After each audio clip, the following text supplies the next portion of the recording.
Saya bertemu mantan suami saya dan perempuan simpanannya di ruang tunggu klinik kandungan. Mereka tidak tahu tempat itu adalah rumah sakit yang saya pimpin. "Sedang apa kau di sini? Ini bukan tempat untuk perempuan mandul," kata mantan suami saya sambil tertawa. 10 menit kemudian, wajah mereka berubah pucat saat seorang perawat membungkuk hormat dan memanggil saya. "Selamat pagi, Dr. Anindya." Direktur sudah ditunggu di ruang rapat. "Halo, sahabat.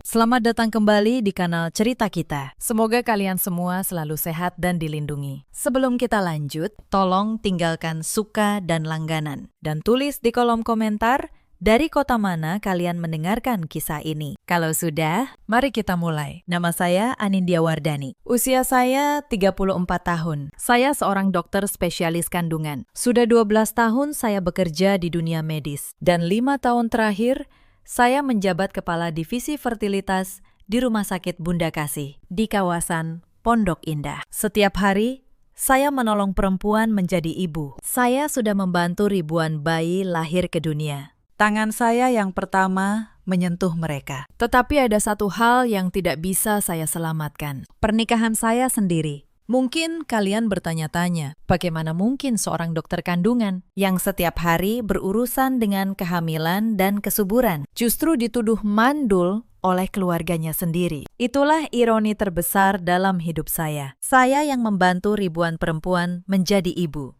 justru divonis tidak bisa menjadi ibu oleh orang-orang yang seharusnya mencintai saya. Dan yang lebih pahit, mereka tidak pernah sekalipun bertanya pada saya, sang ahli, tentang kebenaran medisnya. Mereka lebih percaya prasangka daripada ilmu. Saya membangun karir ini dari nol. Anak seorang guru sekolah dasar di sebuah kampung di Jawa Tengah. Saya belajar mati-matian, mendapat beasiswa, dan menyelesaikan pendidikan dokter dengan susah payah. Tidak ada yang diberikan gratis kepada saya. Setiap gelar, setiap jabatan, saya raih dengan keringat dan air mata. Itulah mengapa ketika Galih dan keluarganya merendahkan saya, mereka tidak pernah tahu betapa kuatnya perempuan yang sedang mereka injak. Pagi itu, saya sengaja datang dengan pakaian paling sederhana. Kemeja katun abu-abu yang sudah agak longgar, celana hitam biasa, dan masker yang menutupi setengah wajah saya. Tidak ada jas putih, tidak ada papan nama, tidak ada stetoskop di leher. Saya melakukannya dengan sengaja. Saya ingin melihat mereka dengan mata mereka sendiri. Sebelum mereka tahu siapa saya ingin tahu, apakah setelah bertahun-tahun mereka berubah? Apakah ada secuil penyesalan? Atau apakah mereka masih orang yang sama, yang menghina tanpa berpikir? Di mata orang-orang yang dulu menghina saya, yang ada hanyalah Anindya, perempuan 34 tahun yang katanya gagal menjadi seorang ibu. Saya melangkah ke lobi rumah sakit yang saya kenal lebih baik daripada rumah saya sendiri. Tempat ini seharusnya terasa seperti rumah kedua. Hari itu, ia terasa seperti panggung, dan saya tahu dalam beberapa jam tirainya akan terbuka. Mari saya bawa kalian ke awal cerita, ke masa ketika saya masih percaya bahwa cinta cukup untuk menutupi segalanya. 7 tahun lalu, saya menikah dengan Galih. Ia seorang penjual mobil mewah di sebuah dealer ternama, tampan, pandai bicara, dan selalu tahu cara membuat orang merasa istimewa. Saat itu saya masih dokter muda yang sibuk mengejar spesialisasi. Galih bilang, ia bangga punya istri seorang dokter. Ia bilang, ia tidak keberatan menunggu saya pulang malam. Saya percaya setiap kata itu. Tahun pertama pernikahan kami terasa hangat. Kami tinggal di sebuah rumah kecil yang nyaman di kawasan Bintaro. Saya berangkat pagi-pagi ke rumah sakit, dan Galih sering mengantar saya. Malam hari, kami makan bersama. Ia bercerita tentang mobil-mobil yang ia jual, dan saya bercerita tentang bayi-bayi yang saya bantu lahirkan. Saya pikir, inilah rumah tangga yang saya impikan. Tetapi sejak awal, ada satu hal yang tidak pernah Galih sukai. Pekerjaan saya. Ia bangga menyebut istrinya seorang dokter di depan teman-temannya. Tetapi di rumah, ia sering mengeluh. "Kamu lebih sayang pasienmu daripada aku," katanya. Setiap kali saya pulang larut karena ada persalinan darurat, saya minta maaf berulang kali. Saya pikir itu wajar. Saya pikir cinta berarti terus mengalah. Tahun kedua, mulai muncul pertanyaan. Dari ibunya, Bu Sumarni, dari kerabat di setiap acara keluarga. Pertanyaan yang sama, berulang-ulang. Kapan punya anak? Sudah berapa lama menikah? Jangan terlalu sibuk kerja, nanti rahimnya dingin. Saya tersenyum saja. Saya kira itu hanya basa-basi orang tua. Saya tidak tahu bahwa pertanyaan itu sedang menyusun sebuah tuduhan yang lambat laun akan menelan saya. Bu Sumarni adalah perempuan yang keras. Suaminya, Ayah Gali, sudah lama meninggal. Gali adalah anak laki-laki satu-satunya. Dan di mata ibunya, ia tidak pernah salah. Apapun yang terjadi, yang harus disalahkan adalah orang lain. Saya, sebagai menantu, adalah sasaran yang paling mudah. Saya masih ingat acara Lebaran tahun itu. Seluruh keluarga besar berkumpul di rumah Bu Sumarni. Meja penuh ketupat, opor ayam, dan rendang. Di tengah obrolan, seorang bibi bertanya keras, "Gali, kapan kami gendong cucu dari kamu?" Dan Bu Sumarni menjawab cepat, sambil melirik saya. Tanya saja istrinya. Ibu sudah berusaha, tapi rahim modern memang susah. Semua orang tertawa. Saya ikut tersenyum. Walau di dalam dada saya terasa panas. Gali, di samping saya, hanya diam dan menyantap rendangnya. Tidak satu kata pun keluar untuk membela saya. Malam itu, di perjalanan pulang, saya memberanikan diri bicara. "Mas, tadi ibu keterlaluan. Aku merasa dipermalukan." Gali menjawab tanpa menoleh. Matanya tetap pada jalan. "Sudahlah, Nin. Ibu cuma ingin cucu. Wajar. Kamu yang harus introspeksi, bukan ibu." Saya menatap keluar jendela. Lampu-lampu kota berlari di kaca. Untuk pertama kalinya, saya merasa sendirian dalam pernikahan saya sendiri. Tahun ketiga, basa-basi itu berubah menjadi tuduhan. Suatu sore, di rumah ibu mertua di kawasan Bekasi, Bu Sumarni memanggil saya ke dapur. Tangannya sedang mengaduk rendang. Tanpa menoleh, ia berkata pelan, "Min, kamu sudah periksa belum? Jangan-jangan ada yang salah di tubuhmu." Saya terdiam. "Maksud ibu, sudah 3 tahun. Anak tetangga sebelah sudah 2. Kamu ini perempuan. Sudah seharusnya bisa kasih keturunan. Gali itu laki-laki sehat. Tidak mungkin dia yang bermasalah." Kata-kata itu menusuk lebih dalam daripada yang saya kira. Bukan karena saya percaya, tetapi karena saya tahu sebagai dokter betapa kelirunya logika itu. Tetapi saya diam. Saya pikir, biarlah. Saya akan cari tahu sendiri. Diam-diam. Malam itu, saya pulang dengan dada sesak. Gali sudah tidur. Saya duduk di tepi ranjang, menatap punggungnya. Lalu saya berbisik pada diri sendiri. Sebagai dokter, saya tahu satu hal. Kemandulan bukan hanya milik perempuan. Tetapi malam itu, saya belum tahu bahwa rahasia yang akan saya temukan justru akan mengubah segalanya. Keesokan harinya, saya datang lebih awal ke rumah sakit. Sebelum jadwal pasien, saya menemui rekan saya, Dr. Hesti, ahli andrologi yang sudah saya kenal sejak masa koas. Kami berdua dulu sama-sama berjuang, sama-sama dianggap remeh. Karena perempuan muda di dunia kedokteran yang keras. Ia satu-satunya orang yang saya percaya sepenuhnya. Saya minta tolong satu hal, pemeriksaan kesuburan untuk saya dan diam-diam untuk Gali juga. Saya tahu Gali tidak akan pernah mau diperiksa. Harga dirinya terlalu besar. Bagi laki-laki seperti dia, hanya menyebut kata pemeriksaan kesuburan saja sudah seperti menampar mukanya. Maka saya menggunakan cara lain. Setahun sebelumnya, Gali pernah mengikuti pemeriksaan kesehatan umum di klinik tempat saya bekerja untuk keperluan asuransi kantornya. Berkas hasilnya masih tersimpan di arsip rumah sakit. Saya hanya perlu meminta Dr. Hesti membaca ulang dengan teliti, termasuk panel yang dulu tidak ada yang memperhatikan. 3 hari kemudian, Dr. Hesti memanggil saya ke ruangannya. Wajahnya serius. Ia menutup pintu rapat-rapat. "Nin, kamu yakin mau dengar ini?" Saya mengangguk. "Hasil pemeriksaanmu normal sempurna. Rahimmu sehat, hormonmu seimbang. Cadangan sel telurmu masih sangat baik untuk usiamu. Tidak ada satupun masalah." Ia berhenti sejenak, menatap saya dengan iba. "Tapi suamimu?" "Nin, Jumlah dan kualitasnya sangat rendah, jauh di bawah batas normal. Secara medis, kemungkinan dia memiliki anak secara alami hampir nol. Dan ini bukan hal baru. Melihat angkanya, kondisinya sudah ada bertahun-tahun. Mungkin sejak sebelum kalian menikah. Saya duduk diam. Sebagai dokter, saya sudah menduga ini sejak lama. Tetapi mendengarnya disebutkan dengan jelas. Dengan angka, dengan kepastian medis. Tetap terasa berbeda. Ada lega, tetapi ada juga marah yang dalam. Ruangan terasa berputar.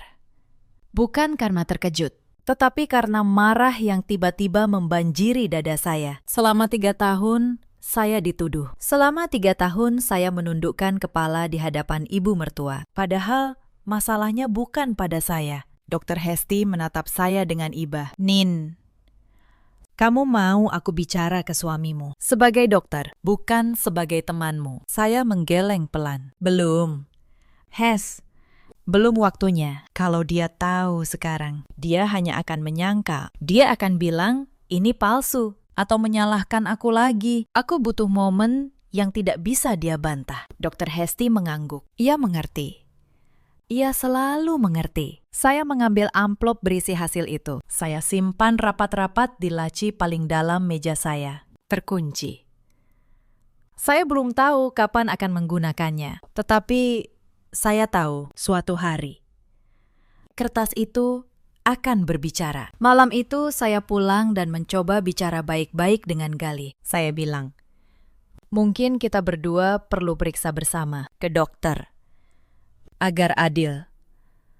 Wajahnya langsung mengeras. Periksa apa? Aku ini laki-laki sehat. Yang bermasalah itu kamu, bukan aku, katanya membentak. Jangan-jangan kebanyakan kerja, jadi tubuhmu rusak. Teman-temanku, istrinya di rumah saja, anaknya 3. Kamu sibuk urus anak orang lain. Anak sendiri tidak punya. Kalimat itu menampar saya lebih keras daripada tangan. Saya menatapnya. Di laci kantor saya ada bukti yang bisa membungkamnya saat itu juga. Tetapi saya tahan. Sesuatu di dalam diri saya berkata, belum waktunya. Biarkan ia terus dengan kesombongannya. Kebenaran yang ditahan terlalu lama hanya akan meledak lebih keras. Sejak malam itu, saya berhenti memohon. Saya berhenti menjelaskan. Saya mulai mengamati. Dan diam-diam, saya mulai menabung. Bukan hanya uang, tetapi juga keberanian. Saya tahu, cepat atau lambat, saya harus berdiri sendiri. Beberapa minggu setelah itu, Bu Sumarni datang ke rumah kami membawa sebuah amplop. Di dalamnya, jadwal pemeriksaan di sebuah klinik kandungan ternama. Atas nama saya, ibu sudah daftarkan kamu, katanya. Periksa sana, biar jelas apa masalahmu. Gali tidak perlu ikut. Laki-laki tidak perlu diperiksa begitu. Saya menatap amplop itu. Lalu, saya menatap Gali yang hanya diam menunduk. Inilah yang membuat saya paling sakit. Bukan tuduhan ibunya, tetapi kebisuan suami saya. Ia tahu saya tidak bersalah, atau setidaknya ia tidak pernah mau tahu. Ia membiarkan ibunya menyeret nama saya, asalkan harga dirinya sebagai laki-laki tetap utuh. Saya pergi ke klinik itu, bukan karena patuh, tetapi karena saya ingin satu hal lagi tercatat resmi. Hitam di atas putih. Hasilnya, tentu saja, sama. Semua normal. Saya sehat sempurna. Saya menyimpan surat itu bersama hasil pemeriksaan Gali yang sudah saya kantongi diam-diam. 2 kertas yang suatu hari akan berbicara bersama. Saat saya pulang dan menunjukkan hasil normal itu, Bu Sumarni hanya mendengus. Pasti dokternya salah.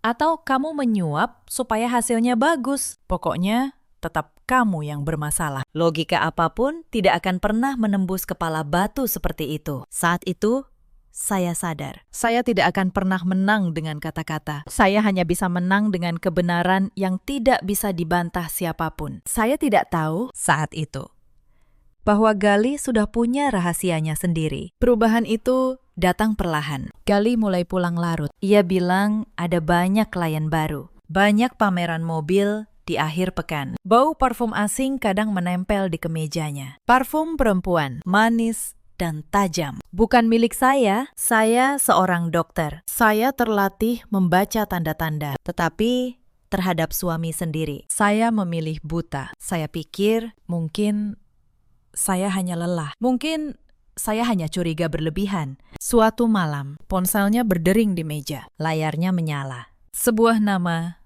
tanpa marga, hanya inisial. Dan sebuah pesan singkat. Sayang, aku rindu. Kapan kita bertemu lagi? Saya membeku.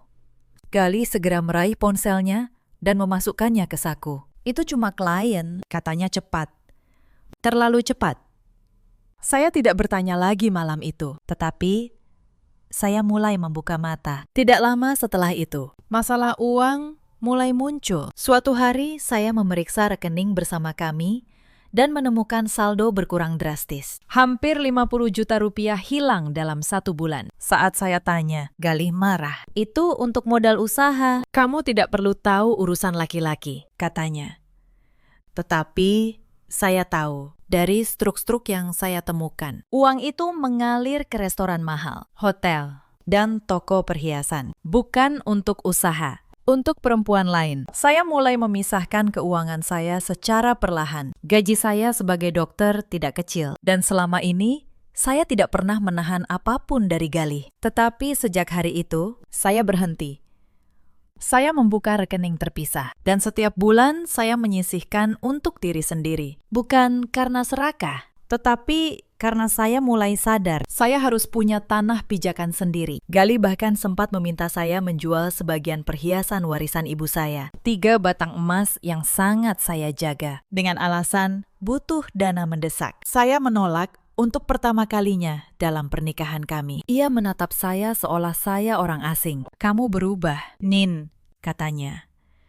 Saya hanya menjawab dalam hati. Bukan saya yang berubah. Saya hanya berhenti membiarkan diri diinjak. Saya mulai memperhatikan pola. Galih sering keluar di malam Sabtu.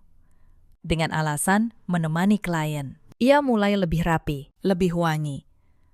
Lebih memperhatikan penampilannya. Sesuatu yang sudah lama tidak ia lakukan untuk saya. Saldo rekeningnya berkurang lebih cepat dari biasanya. Dan beberapa kali saya menemukan struk restoran mahal untuk 2 orang. Saya tidak pernah diajak. Suatu hari, saya sedang dinas di rumah sakit ketika seorang perawat muda bercerita santai. Ia baru saja makan siang di sebuah kafe di kawasan Kemang. Dan melihat seorang pria mirip suami saya bersama seorang perempuan muda. Mereka tampak sangat dekat. Perawat itu tidak tahu bahwa pria yang ia ceritakan adalah suami saya. Saya hanya tersenyum dan berkata, mungkin orang yang mirip saja. Tetapi malam itu, saya tidak bisa tidur.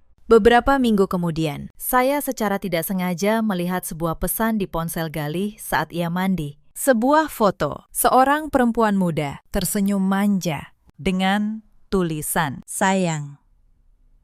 Kapan kita ketemu lagi? Aku rindu. Nama yang tersimpan hanya inisial R. Saya meletakkan ponsel itu kembali, persis seperti semula. Tangan saya gemetar, tetapi hati saya justru menjadi tenang dengan cara yang aneh. Sekarang saya tahu, saya tidak lagi menebak-nebak dan kepastian, sekalipun pahit, selalu lebih baik daripada keraguan. Saya tidak melakukan keributan. Saya tidak melempar piring. Saya tidak berteriak. Saya hanya mulai menyiapkan diri. Saya menghubungi seorang pengacara bernama Pak Hardi dan bertanya tentang hak-hak saya jika suatu hari pernikahan ini berakhir. Saya membuka rekening sendiri. Saya memastikan ijazah, sertifikat, dan semua dokumen penting saya tersimpan aman di kantor. Beberapa minggu kemudian, di sebuah acara arisan keluarga besar, Bu Sumarni mempermalukan saya di depan semua orang. Di tengah ruang tamu yang penuh kerabat, ia berkata lantang, Anindya ini sudah hampir 4 tahun menikah, belum juga hamil. Sudah saya bilang, mungkin memang dia yang mandul. Kasihan anak saya, Galih, dia butuh keturunan. Ruangan hening. Semua mata menatap saya. Sepupu, bibi, tetangga. Saya merasa wajah saya terbakar. Galih duduk di samping ibunya. Ia tidak membela saya. Ia hanya menunduk.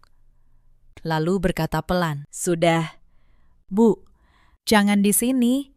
Bukan pembelaan, hanya rasa malu karena tempatnya tidak tepat. Saya berdiri perlahan. Saya tersenyum tipis. Sopan, lalu pamit ke kamar mandi. Di sana, saya menatap cermin. Wajah saya tenang.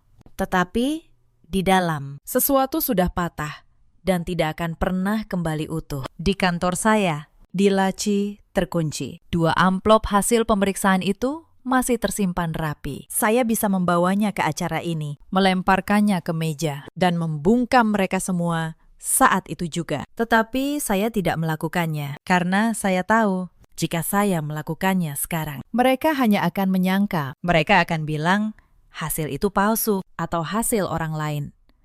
Saya butuh momen yang tidak bisa mereka bantah. Saya keluar dari kamar mandi dengan senyum yang sama. Tidak ada yang tahu apa yang sedang saya siapkan. Puncak penghinaan datang saat Lebaran tahun itu. Seperti biasa, kami mudik ke rumah Bu Sumarni di Bekasi. Rumah itu penuh sesak oleh keluarga besar. Amat, menantu, cucu, semua berkumpul. Aroma opor ayam, rendang, dan ketupat memenuhi udara. Seharusnya itu hari kebahagiaan. Bagi saya, itu hari penghakiman. Saat acara halal bihalal, semua menantu perempuan berbaris untuk sungkem kepada Bu Sumarni. Satu persatu, ia memeluk mereka dengan hangat, membisikkan doa. Tetapi saat giliran saya, ia menahan tubuhnya. Di depan semua orang, ia berkata, "Kamu sungkem saja seperlunya." Doa untuk menantu yang belum kasih cucu memang berbeda. Tawa kecil terdengar dari beberapa kerabat. Wajah saya panas. Anak-anak kecil berlarian membagikan amplop lebaran. Salah satu keponakan menyodorkan amplop kepada saya sambil berkata polos, "Tante, kapan punya anak?" "Biar aku punya teman main." Ia hanya anak kecil. Ia tidak tahu apa-apa. Tetapi pertanyaan itu di tengah ruangan yang penuh, terasa seperti pisau. Galih, lagi-lagi, hanya diam. Ia sibuk dengan ponselnya di sudut ruangan. Saya tahu sekarang siapa yang ia hubungi. Saya melihatnya tersenyum pada layar. Senyum yang sudah lama tidak pernah ia berikan kepada saya. Malam itu, di kamar lama Galih, saya berbaring memunggunginya. Air mata saya jatuh diam-diam ke bantal. Tetapi di tengah tangis itu, sebuah tekad tumbuh. Ini lebaran terakhir saya menundukkan kepala. Saya berjanji pada diri sendiri. Tahun depan, saya tidak akan ada di sini lagi sebagai perempuan yang dipermalukan. Dan saya menepati janji itu. Beberapa minggu setelah lebaran, sebuah peristiwa di rumah sakit mengingatkan saya akan siapa saya sebenarnya. Suatu malam, seorang ibu hamil masuk dalam kondisi gawat darurat. Pendarahan hebat, tekanan darah jatuh, janin dalam bahaya. Dokter jaga panik dan memanggil saya. Selama hampir 4 jam, saya berdiri di ruang operasi. Tangan saya bergerak cepat dan tenang. Dan menjelang pagi, ibu dan bayinya selamat. Keluarga pasien menangis, mencium tangan saya, menyebut saya penyelamat. Saya pulang pagi itu dengan tubuh lelah, tetapi hati penuh. Saya membangunkan Galih, ingin berbagi cerita, ingin merasa dihargai oleh suami saya sendiri. Saya bilang, "Mas, semalam aku menyelamatkan 2 nyawa sekaligus." Galih hanya menggumam tanpa membuka mata. "Bagus, tapi kamu sendiri, kapan bisa punya nyawa di perutmu?" Lalu, ia kembali tidur. Saya berdiri di samping ranjang, menatapnya. Dan saat itu, sesuatu di dalam diri saya selesai. Bukan patah, tetapi selesai. Saya sadar di mata laki-laki ini, seluruh pencapaian saya tidak berarti apa-apa. Saya bisa menyelamatkan ribuan nyawa, tetapi bagi dia, saya tetap perempuan yang gagal. Cinta yang saya perjuangkan selama ini, ternyata sudah lama mati. Saya hanya terlalu takut untuk mengakuinya. Sejak pagi itu, saya berhenti berharap. Saya mulai menyiapkan segalanya dengan tenang. Saya tahu, perpisahan hanya soal waktu. 3 bulan kemudian, semuanya runtuh dalam satu malam. Tetapi sebelum malam itu, ada satu kejadian yang tidak akan pernah saya lupakan. Suatu sore, saya pulang lebih awal karena kurang sehat. Saat membuka pintu rumah, saya mendengar suara perempuan tertawa di ruang tamu. Saya melangkah masuk. Di sofa saya, di rumah saya, duduk seorang perempuan muda, cantik, muda, mungkin 27 tahun. Galih duduk di sampingnya, terlalu dekat. Mereka berdua terdiam saat melihat saya, tetapi perempuan itu alih-alih malu, justru tersenyum tipis. Oh, ini istrimu yang itu ya, Mas?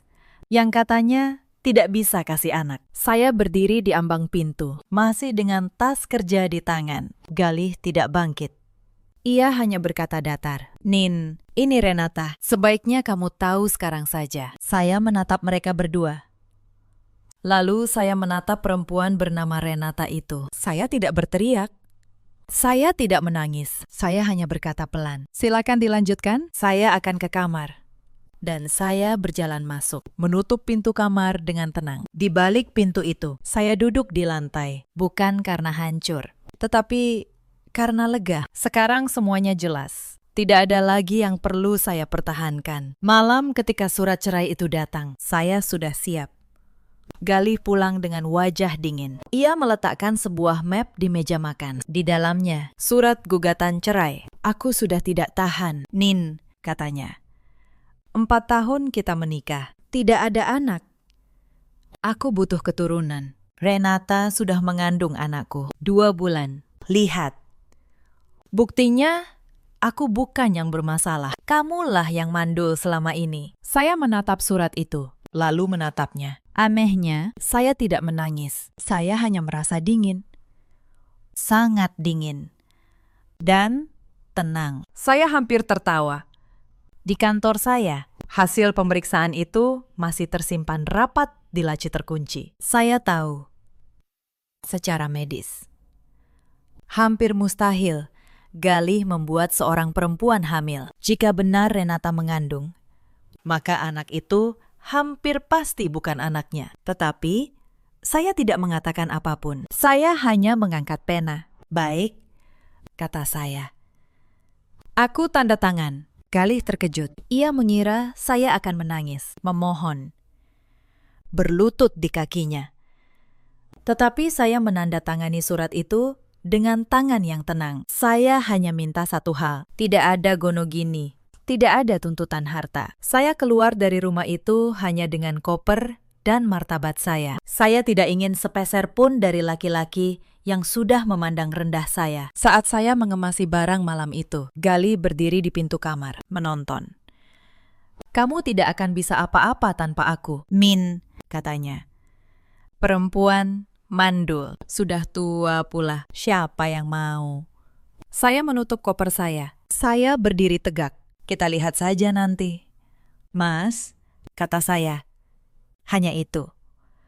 Lalu, saya melangkah keluar dari rumah itu dan tidak pernah menoleh ke belakang. Bu Sumarni datang keesokan harinya, bukan untuk minta maaf, tetapi untuk memastikan saya benar-benar pergi. "Bagus kalau kamu sadar diri," katanya. Perempuan mandul memang tidak pantas menahan laki-laki sebaik anakku. Saya menatapnya lama. Lalu saya berkata, "Suatu hari nanti, ibu akan mengingat kata-kata ini." Saya tidak menjelaskan apa-apa. Saya hanya pergi. Sejak saat itu, saya menghilang dari hidup mereka. Saya pindah ke apartemen kecil dekat rumah sakit. Hari-hari pertama adalah yang tersulit. Malam-malam terasa panjang. Kadang saya terbangun dan untuk sesaat lupa bahwa saya sudah sendiri. Lalu, kenyataan datang lagi, dingin dan sunyi. Malam pertama di apartemen itu, saya duduk di lantai di tengah koper yang belum saya bongkar. Tidak ada perabot, hanya kasur tipis dan sebuah lampu. Saya menangis. Untuk terakhir kalinya menangisi pernikahan itu. Saya menangis bukan karena kehilangan Galih, tetapi karena kehilangan bertahun-tahun yang saya habiskan untuk membuktikan diri kepada orang yang tidak pernah mau melihat. Saya menangisi Anindya muda yang dulu begitu mudah percaya bahwa cinta berarti terus mengalah. Lalu, saat fajar mulai menyingsing, air mata saya berhenti. Saya berdiri, mencuci muka. dan menatap pantulan diri di cermin kamar mandi yang masih kosong. Saya berkata pelan pada diri sendiri, mulai hari ini, kamu hidup untuk dirimu sendiri. Itu bukan janji balas dendam, itu janji untuk bangkit. Tetapi saya tidak membiarkan diri tenggelam terlalu lama. Saya punya pasien yang menunggu. Saya punya perempuan-perempuan yang menggantungkan harapan pada tangan saya. Saya tidak boleh runtuh. Saya menenggelamkan diri dalam pekerjaan. Dan dalam 2 tahun berikutnya, hidup saya berubah total. Saya mengambil program pelatihan lanjutan di bidang fertilitas. Saya menangani kasus-kasus sulit yang ditolak dokter lain. Pasangan yang sudah 10 tahun gagal, saya bantu hingga berhasil. Perempuan yang sudah putus asa, saya temani sampai mereka menggendong bayi mereka sendiri. Tingkat keberhasilan program kehamilan yang saya tangani menjadi yang tertinggi di rumah sakit. Setahun kemudian, saya dipromosikan menjadi kepala divisi fertilitas. Lalu saya menulis penelitian yang dimuat di Jurnal Medis Nasional. Saya diundang menjadi pembicara di seminar-seminar besar, berdiri di panggung di hadapan ratusan orang yang dulu tidak pernah saya bayangkan akan mendengarkan saya. Setiap kali seorang perempuan datang dengan mata penuh ketakutan, menceritakan bahwa ia dituduh mandul oleh keluarga suaminya. Hati saya selalu tersentuh, karena saya tahu betul rasa sakit itu. Maka saya selalu berkata kepada mereka, jangan biarkan siapapun mendefinisikan nilai Anda hanya dari rahim Anda. Dan mari kita periksa berdua, suami dan istri. Karena ini bukan hanya soal perempuan. Saya memperlakukan setiap pasien seperti saya ingin diperlakukan dulu, di hari-hari ketika tidak ada yang membela saya. Sementara itu, kabar tentang Galih sesekali sampai ke telinga saya, dari kerabat yang masih sesekali menghubungi. Pernikahannya dengan Renata digelar mewah. Bu Sumarni, kabarnya. Bangga setengah mati. Akhirnya akan menggendong cucu. Tetapi tidak lama, masalah mulai datang. Renata ternyata memang sedang hamil saat menikahi Galih. Tetapi setelah bayi itu lahir, wajahnya sama sekali tidak mirip Galih. Bisik-bisik mulai beredar di keluarga. Bayi itu, kata mereka, terlalu berbeda. Saya tidak terkejut. Saya sudah tahu sejak awal. Yang mandul selama ini bukan saya, dan kebenaran, sekeras apapun ditutupi, selalu menemukan jalannya untuk keluar. Dan hari itu pun datang, hari yang mengembalikan mereka semua ke hadapan saya, di tempat yang paling tidak mereka duga. Pagi itu, jadwal saya padat, tetapi sekretaris saya, Mbak Lina, masuk dengan wajah ragu. Dokter, ada pasien rujukan darurat. Kasus kehamilan berisiko tinggi. Namanya Renata. Suaminya yang mendaftar atas nama Galih. Saya terdiam sejenak. Dunia memang sempit. Renata hamil lagi. Dan kali ini ada komplikasi serius. Plasenta yang bermasalah. Mengancam nyawa ibu dan janin. Dan dari semua dokter di kota ini, mereka dirujuk kepada saya, kepada dokter terbaik di bidangnya, tanpa tahu siapa dokter itu sebenarnya. Saya memutuskan untuk datang ke ruang tunggu dengan pakaian sederhana dan masker sebelum jam praktik resmi saya dimulai. Saya ingin melihat mereka dulu. Saya ingin tahu, apakah mereka berubah? Mereka tidak berubah. Galih duduk di kursi tunggu. Lebih tua. Lebih lelah. Tetapi masih dengan sikap angkuh yang sama. Di sampingnya, Renata, pucat dan ketakutan. Dan saat Galih melihat saya berjalan masuk dengan pakaian biasa, ia langsung mengenali saya. Senyum sinisnya muncul. Lihat, siapa ini? Katanya keras.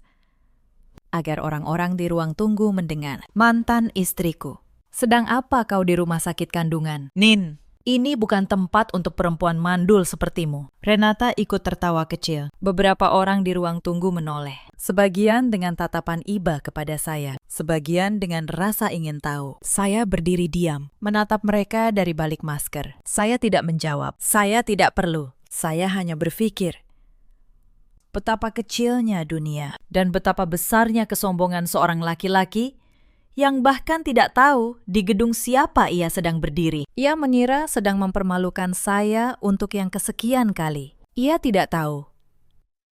Kali ini, Panggungnya adalah milik saya. Galih melanjutkan, semakin keras.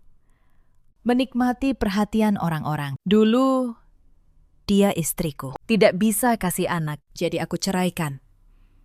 Sekarang lihat, aku sudah punya keluarga. Dan dia masih sendiri, datang ke rumah sakit kandungan, entah untuk apa. Ia tertawa.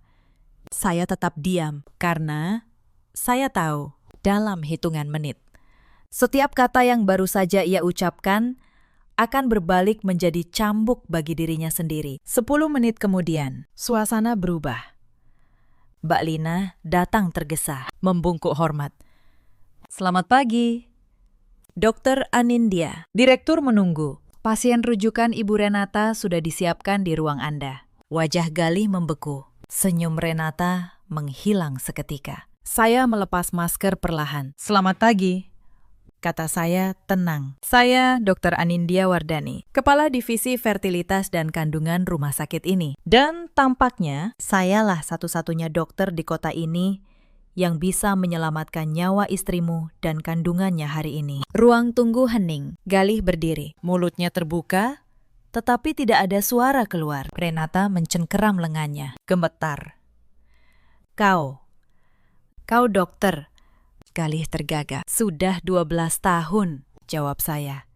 Sejak sebelum kita menikah, kau hanya tidak pernah benar-benar melihat siapa istrimu. Saya berbalik ke arah Renata, dan nada saya berubah menjadi profesional, hangat. Ibu Renata, kondisi Anda serius, tetapi masih bisa kami tangani. Mari, ikut saya ke ruang pemeriksaan. Nyawa Anda dan bayi Anda adalah prioritas saya, terlepas dari siapa yang mengantar, karena di atas semua luka itu, saya tetap seorang dokter. Sumpah yang saya ucapkan dulu tidak mengenal dendam. Saya menangani Renata dengan seluruh kemampuan saya. Saya melepas semua perasaan pribadi saya di luar pintu ruang tindakan. Di dalam hanya ada dokter dan pasien. Selama berjam-jam, saya dan tim saya bekerja. Kondisi Renata genting. Beberapa kali tekanan darahnya turun drastis. Tetapi saya tidak menyerah, bukan untuk Galih, bukan untuk Renata, tetapi untuk nyawa dan untuk sumpah yang pernah saya ucapkan. Menjelang tengah malam, keadaan stabil. Ibu dan bayinya selamat. Saat saya keluar dari ruang tindakan, masih dengan pakaian operasi, Galih menunggu di lorong. Wajahnya pucat. Ia tidak lagi angkuh. Min, terima kasih, katanya tergagap. Aku tidak menyangka. Saya hanya mengangguk. Saya melakukan tugas saya. Tetapi di tengah pemeriksaan menyeluruh tadi, hasil laboratorium memunculkan satu fakta yang tidak bisa disembunyikan lagi. Sebuah fakta yang akan menjawab semua tuduhan bertahun-tahun. Dan saya tahu malam ini kebenaran itu akhirnya akan berbicara. Setelah Renata stabil dan dipindahkan ke ruang rawat, saya memanggil Galih ke ruangan saya. Bu Sumarni, yang baru tiba dari Bekasi dengan tergesa, ikut masuk. Wajahnya berubah saat melihat saya duduk di balik meja besar, dengan jas putih dan papan nama bertuliskan Kepala Divisi Fertilitas, Dr. Anindya Wardani. Anindya, suaranya nyaris berbisik. Kamu dokter di sini, bukan hanya dokter. Bu, kata saya, tenang, saya yang memimpin divisi ini. Dan malam ini, sayalah yang menyelamatkan menantu ibu yang baru. Saya membuka sebuah map. Di dalamnya 2 dokumen. Pak Galih, kata saya, tenang. Yang pertama, ini hasil pemeriksaan kesuburan Anda. Diambil bertahun-tahun lalu. Dari pemeriksaan kesehatan yang pernah Anda jalani di klinik ini. Saya simpan sejak dulu. Hasilnya jelas. Dan sudah saya verifikasi ulang bersama ahli andrologi. Secara medis, hampir mustahil Anda bisa memiliki anak secara biologis. Kondisi ini sudah ada sejak sebelum kita menikah. Jadi selama 4 tahun itu, bukan saya yang mandul. Tetapi Anda, Galih menyambar kertas itu. Tangannya gemetar saat membacanya. Ini palsu. Kamu yang buat ini. Silakan periksa ulang di laboratorium manapun di negara ini, kata saya. Saya seorang dokter, Pakistan. Saya tidak mempertaruhkan sumpah profesi saya untuk balas dendam pribadi. Bu Sumarni terhuyung, berpegangan pada sandaran kursi. Tidak mungkin anakku laki-laki sehat. Tidak mungkin Galih yang mandul. Mandul bukan aib, Bu, kata saya. Itu kondisi medis yang bisa terjadi pada siapa saja, laki-laki maupun perempuan. Yang menjadi aib adalah menuduh orang yang tidak bersalah, lalu membuangnya. Selama bertahun-tahun, ibu menghina saya di depan keluarga besar. Ibu menyebut saya perempuan mandul, padahal ibu tidak pernah mau memeriksa anak ibu sendiri. Yang kedua, saya melanjutkan.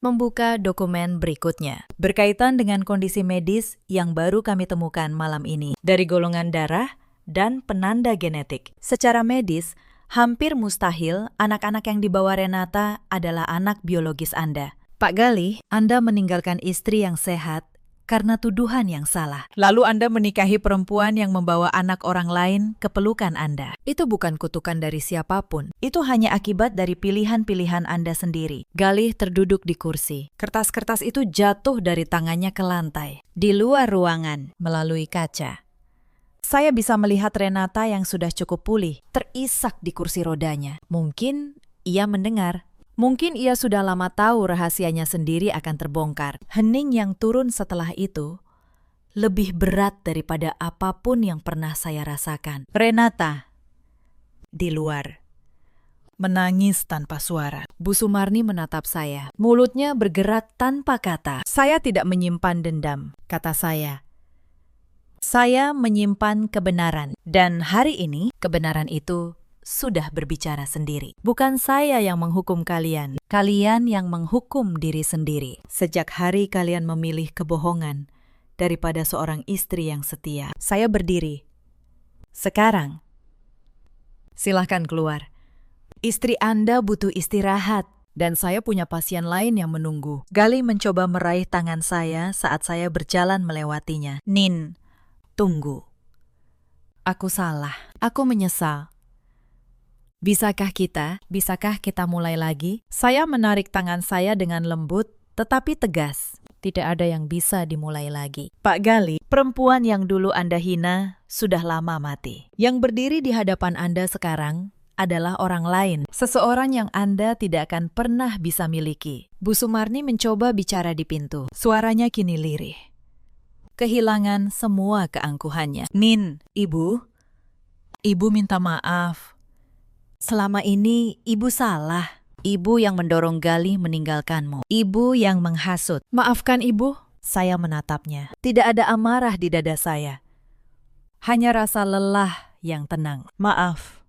Ibu tidak akan mengembalikan 4 tahun di mana saya menundukkan kepala. Tidak akan mengembalikan setiap acara keluarga di mana saya dipermalukan. Tetapi saya doakan ibu sehat. Itu sebagai dokter, bukan sebagai menantu. Saya menutup pintu. Dan untuk pertama kalinya, dalam bertahun-tahun, saya merasa benar-benar bebas. Berbulan-bulan kemudian, kabar mereka sampai juga. Sepotong demi sepotong. Galih dan Renata bercerai. Tidak lama setelah kebenaran terbongkar, Renata pergi membawa kedua anaknya. Dan kabarnya kembali kepada pria yang sebenarnya adalah ayah biologis anak-anak itu. Galih kehilangan banyak hal. Pekerjaannya goyah karena ia mulai sering mabuk dan kehilangan fokus. Mobil mewah yang dulu ia banggakan terjual satu persatu. Ia yang dulu begitu mengagungkan harga diri laki-laki, kini hidup sendiri di sebuah kontrakan kecil. Bu Sumarni,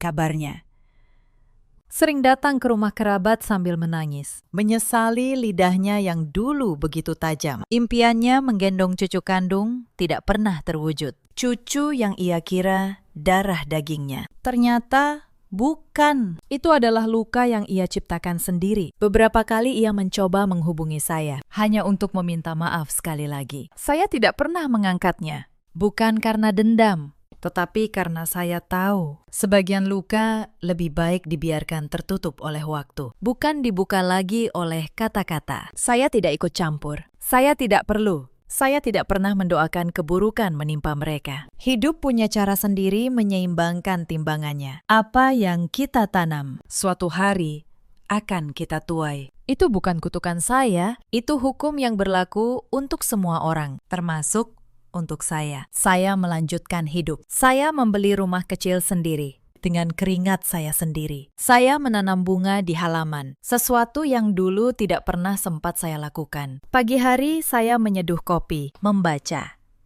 lalu berangkat ke rumah sakit untuk menolong perempuan-perempuan lain. Hidup saya sederhana, tetapi utuh. Untuk pertama kalinya, saya tidak merasa harus membuktikan apapun kepada siapapun. Setahun setelah hari itu, rumah sakit memberikan penghargaan kepada saya atas tingkat keberhasilan tertinggi dalam program kehamilan. Saya berdiri di panggung, mengenakan gaun sederhana, menerima penghargaan itu di hadapan ratusan rekan sejawat. Di antara para tamu, ada banyak mantan pasien saya yang kini menggendong bayi mereka. Mereka tersenyum kepada saya dengan mata berkaca-kaca. Itu adalah penghargaan yang sesungguhnya. Di malam penghargaan itu, seorang rekan, Dr. Bram, kepala bagian bedah, menghampiri saya. Ia tersenyum hangat, tulus, tanpa pamrih. Senyum yang tidak pernah saya terima dari Galih selama bertahun-tahun. Kami berbincang sederhana tentang pekerjaan, tentang hidup. Tidak ada janji apapun malam itu, tetapi untuk pertama kalinya, saya merasa mungkin suatu hari saya bisa membuka hati lagi, tanpa takut. Malam itu saya pulang dengan hati yang damai. Bukan karena ada lelaki baru, bukan karena masa lalu sudah hilang, tetapi karena saya berdiri di atas kedua kaki saya sendiri, lebih kuat daripada sebelumnya. Dari seorang perempuan yang dulu dihina mandul, kini saya menjadi seseorang yang memberi kehidupan, harapan, dan keberanian kepada banyak perempuan lain. Cerita ini mengajarkan kita sesuatu. Jangan pernah menilai seseorang dari apa yang tampak di permukaan. Dan jangan pernah menghina orang lain atas sesuatu yang belum tentu benar. Karena lidah yang menghina hari ini bisa menjadi penyesalan esok hari. Ada banyak perempuan di luar sana yang seperti saya dulu. Dituduh, direndahkan, dipaksa percaya bahwa merekalah yang salah. Padahal mereka tidak bersalah sama sekali. Mereka menundukkan kepala bertahun-tahun, menelan kata-kata kasar, dan mengira bahwa bertahan berarti mencintai. Kepada kalian, saya ingin berkata, kebenaran tidak perlu berteriak. Ia hanya perlu menunggu waktunya. Dan nilai seorang perempuan tidak pernah ditentukan oleh rahimnya, oleh status pernikahannya, atau oleh penilaian orang yang tidak pernah benar-benar mengenalnya. Kepada para perempuan yang sedang dituduh tanpa bukti, saya ingin kalian tahu satu hal. Jangan pernah membiarkan rasa malu yang bukan milik kalian menjadi beban kalian. Periksakan diri kalian jika perlu, tetapi lakukan untuk diri sendiri, bukan untuk membuktikan apapun kepada orang yang merendahkan. Dan ingat, kemandulan, jikapun ada, tidak pernah hanya soal perempuan. Tubuh laki-laki dan perempuan sama-sama bisa bermasalah. Yang tidak boleh bermasalah adalah hati nurani. Ada juga banyak suami di luar sana seperti Galih yang lebih takut pada harga dirinya sendiri daripada kehilangan orang yang mencintainya. Mereka membuang emas, lalu menyesal saat menyadari yang mereka genggam ternyata kaca. Dan ada para ibu seperti Bu Sumarni yang begitu ingin keturunan sampai lupa bahwa menantu mereka juga seorang anak perempuan bagi seseorang yang juga layak dihormati dan dilindungi. Saya bukan lagi korban dari cerita lama saya. Saya adalah penulis dari cerita baru saya. Dan cerita itu baru saja dimulai. Dalam hidup, kita selalu punya pilihan. Memilih untuk hancur atau memilih untuk bangkit. Saya memilih bangkit dan saya tidak pernah menyesalinya sedikit pun. Ceritakan kisah kalian di kolom komentar. Terima kasih sudah menemani saya sampai akhir. Saat perutku terasa perih karena belum makan seharian, aku hanya meminta sepiring nasi kepada ibu mertuaku. Tapi di hadapan seluruh keluarga, beliau menunjuk mangkuk bekas makanan anjing di sudut dapur. Beliau menyuruhku makan dari sana sambil tertawa. Suamiku ada di ruangan itu. Ia menunduk. Ia memilih diam. Seperti biasa. Aku tidak menangis. Aku hanya masuk ke kamar, membereskan barangku, lalu pergi tanpa sepatah kata. Mereka pikir aku akan kembali memohon, seperti 3 tahun terakhir. Tapi, keesokan paginya, ketika seluruh keluarga itu berkumpul, untuk menjual satu-satunya aset yang mereka punya. Pintu ruangan terbuka dan orang yang masuk membuat ibu mertuaku jatuh terduduk di lantai. Halo sahabat, selamat datang kembali di kanal ini. Sebelum kita mulai, tuliskan nama kotamu di kolom komentar. Saya penasaran, dari kota mana saja kalian menemani saya hari ini? Untuk kalian yang sudah menekan tombol like dan subscribe, semoga selalu diberi kesehatan, umur panjang, dan rezeki yang lancar. Sekarang, mari kita mulai. Pernahkah kalian tinggal di sebuah rumah, tetapi tidak pernah benar-benar dianggap sebagai bagian dari keluarga di dalamnya? Perasaan itulah yang menemaniku setiap hari selama 3 tahun. Nama saya Aruna Wijaya, 32 tahun. 3 tahun lalu, saya menikah dengan seorang pria bernama Damar. Saat itu, saya percaya hidup saya akan menjadi lebih hangat. Saya tidak pernah menuntut rumah mewah. Saya juga tidak pernah meminta kehidupan yang serba berkecukupan. Bagi saya, memiliki suami yang mencintai dan menghargai sudah lebih dari cukup. Ada satu hal yang tidak pernah saya ceritakan kepada keluarga Damar, ayah saya, semasa hidupnya. Membangun sebuah perusahaan dari nol. Sebuah perusahaan yang cukup besar di bidang pengadaan dan distribusi. Saya anak tunggal. Sejak ayah meninggal, sayalah yang memegang kendali penuh atas perusahaan itu. Tapi saya memilih diam. Saya tidak ingin Damar mencintai saya karena harta. Saya ingin tahu, apakah ia mencintai perempuan bernama Aruna? Bukan nama besar di belakang saya. Maka, di hadapan keluarganya, saya hanya seorang perempuan biasa. Seorang menantu yang katanya berasal dari keluarga sederhana. Saya tidak tahu, keputusan itu akan membuat saya membayar dengan harga diri saya sendiri. Saat pertama kali menginjakan kaki di rumah keluarga Damar, saya datang dengan hati penuh harapan. Rumah itu memang tidak besar. Catnya sudah kusam di beberapa bagian. Halamannya sempit,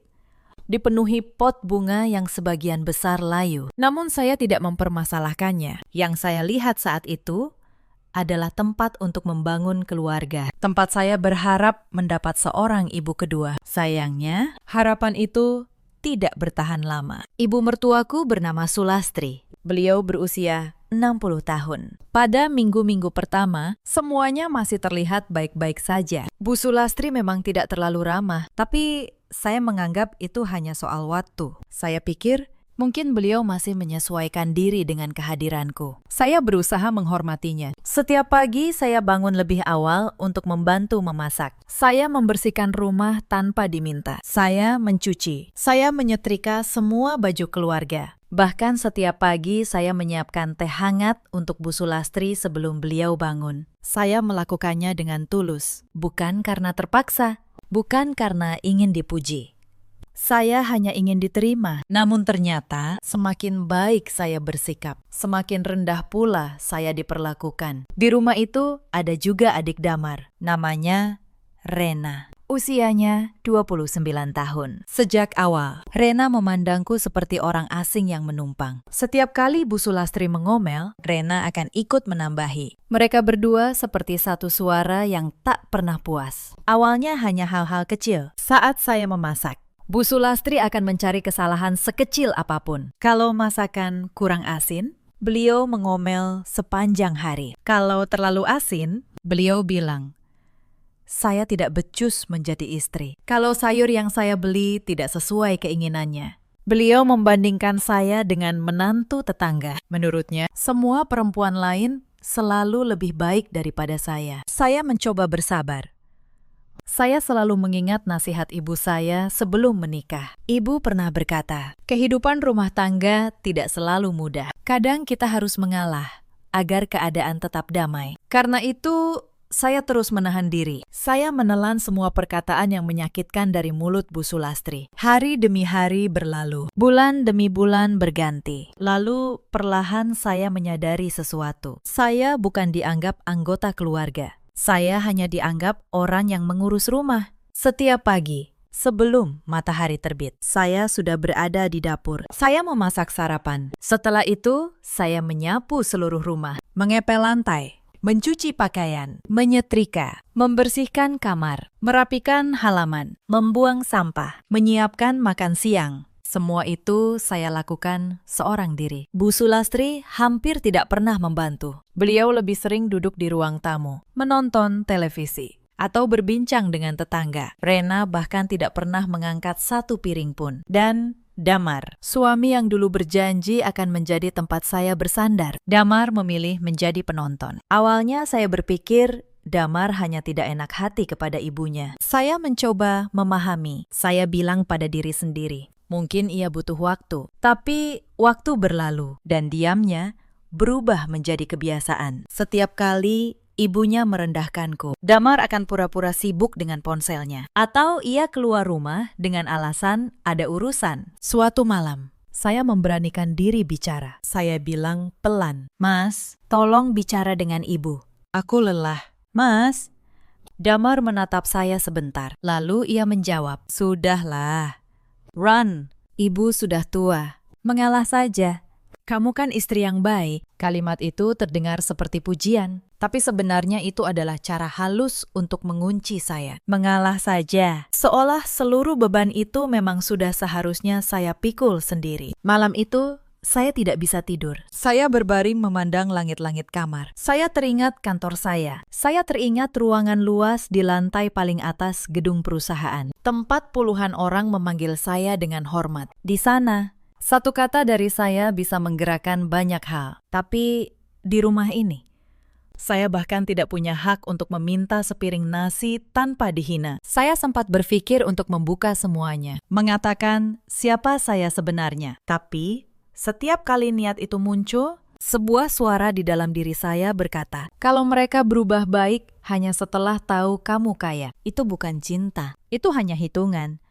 Maka saya kembali diam. Saya ingin tahu sampai mana ketulusan saya akan dihargai. Ternyata ketulusan saya tidak pernah dihargai sama sekali. Ketegangan itu dimulai dari meja makan. Awalnya, saya masih diizinkan makan bersama. Tapi suatu sore, ketika seluruh keluarga sedang makan, Bu Sulastri tiba-tiba berkata, "Aruna, kamu makan belakangan saja. Tunggu kami selesai." Tidak enak dilihat. Menantu kok ikut duduk di meja utama. Saya terdiam. Saya menatap Damar, berharap ia berkata sesuatu. Tapi Damar hanya menyendok nasi, seakan tidak mendengar apapun. Sejak hari itu, saya makan sendirian di dapur. Setelah semua orang selesai, memakan sisa yang masih ada. Kadang lauk sudah habis, dan saya hanya makan nasi dengan kuah. Tapi saya tidak protes. Saya bilang pada diri sendiri, ini hanya soal makan. Saya masih bisa bertahan. Saya belum tahu. Itu baru permulaan. Beberapa minggu kemudian, mesin cuci di rumah itu rusak. Saya menawarkan untuk memanggil tukang servis. Bahkan saya siap membayarnya. Tapi Bu Sulastri menolak. Tidak usah. Tangan menantu itu memang untuk mencuci. Buat apa mesin? Kamu kan masih muda, katanya sambil tersenyum sinis. Sejak itu, saya mencuci semua pakaian keluarga dengan tangan. Pakaian Damar, pakaian Rena, pakaian Bu Sulastri, spray, handuk, semuanya.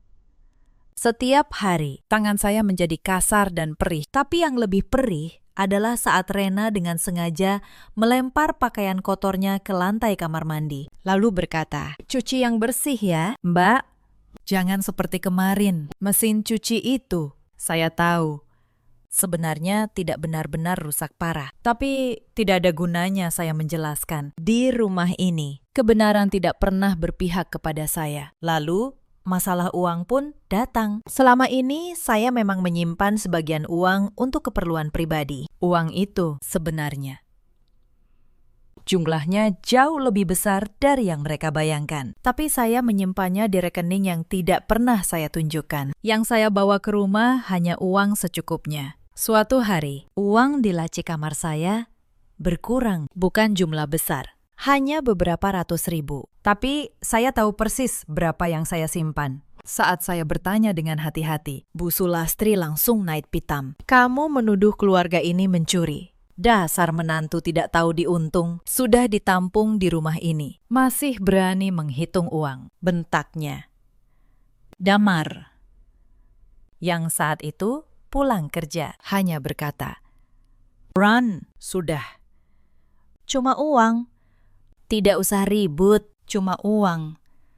Bagi mereka, harga diri saya juga cuma uang, sesuatu yang bisa diambil tanpa permisi, lalu dianggap tidak ada. Yang lebih menyakitkan, Sejak hari itu, Bu Sulastri mulai membatasi gerak saya. Beliau melarang saya keluar rumah tanpa izin. Kalau saya hendak menemui teman, beliau akan bertanya macam-macam, lalu berkata bahwa istri yang baik tidak boleh sering keluyuran. Pelan-pelan, saya kehilangan kontak dengan dunia luar. Saya menjadi semakin terkurung di dalam rumah itu, hanya dengan pekerjaan rumah tangga yang tak pernah ada habisnya. Mereka tidak tahu, di luar tembok rumah itu ada sebuah ruangan luas dengan nama saya di pintunya, yang setiap hari menunggu untuk saya kembali. Malam itu, saya menulis sesuatu di buku catatan kecil, bukan untuk membalas, hanya untuk mengingatkan diri saya sendiri. Sampai sejauh mana saya sudah bertahan, saya tidak tahu. Suatu hari, catatan itu akan menjadi pengingat bahwa kesabaran pun punya batas. Penghinaan berikutnya terjadi di depan banyak orang. Sore itu, beberapa tetangga datang berkunjung. Saya sedang menyiapkan minuman ketika tanpa sengaja menyenggol gelas, dan air tumpah sedikit di meja. Bu Sulastri langsung berdiri. "Lihat menantu saya ini," katanya keras, agar semua tamu mendengar. "Sudah tidak bawa apa-apa waktu menikah." Ceroboh pula.